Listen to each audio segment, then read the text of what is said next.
Well, to talk more on the situation in the Middle East, I'm now joined by William Engdahl, geopolitical analyst and author of American Jihad, Oil and Holy War. Thanks indeed for joining us. Now, the US military has in one way or another been involved in the Mideast region for over a decade. Why has the violence lasted so long? The violence has lasted for over a decade since the invasion of Iraq in 2003 because the U.S. has been involved militarily in the Middle East. It's quite as simple as that. They toppled Saddam Hussein. They toppled Hosni Mubarak in Egypt. They set off the wave of Arab Spring color revolutions throughout the Arab world to reorganize the entire structure of the region for the advantage of U.S. military position vis-a-vis China and vis-a-vis Russia. Fundamentally. Has this military involvement then had any positives over that 10-year period?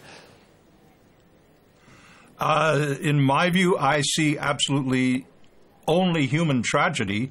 I think the military policy of Washington since 2003 has been guided by psychopaths, for want of a better word.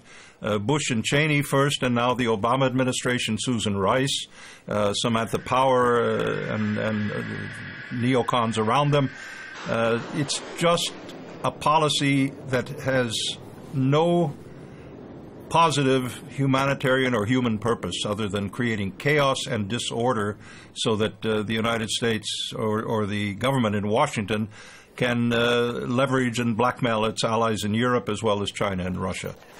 Well, how has this non-stop war been influencing the attitude of Muslims then towards the Western world during this time?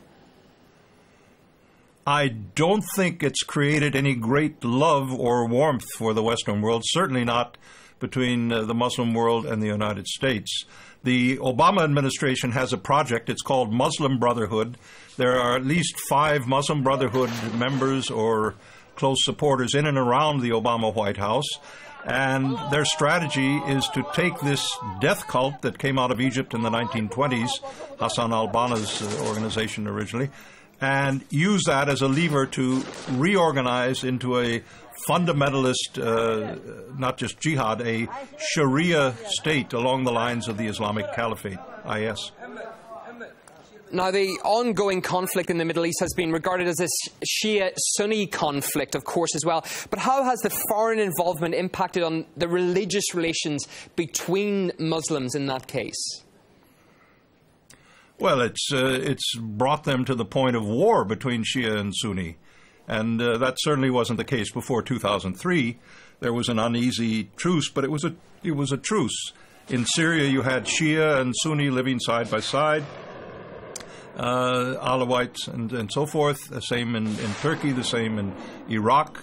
And now you have, well, look at what General Petraeus did in Iraq to create this holy war between Shia and Sunni there with his strategic Hamlet kind of insurgency trainings and secret police and whatnot. And now we're reaping the result. The ISIS has been trained by U.S. Special Forces. It's been trained in Georgia. They've recruited Chechens as soldiers. They've trained them in secret NATO bases inside Turkey and inside Jordan. And for the last year and a half, they've been developing what we call today ISIS, or the Islamic State, or ISIL, or Daesh, or whatever little moniker you want to give it. It's all made in Langley, Virginia, and the affiliates of Langley inside the Pentagon. William Engdahl, geopolitical analyst, we thank you very much for your input this hour. Always great to get it.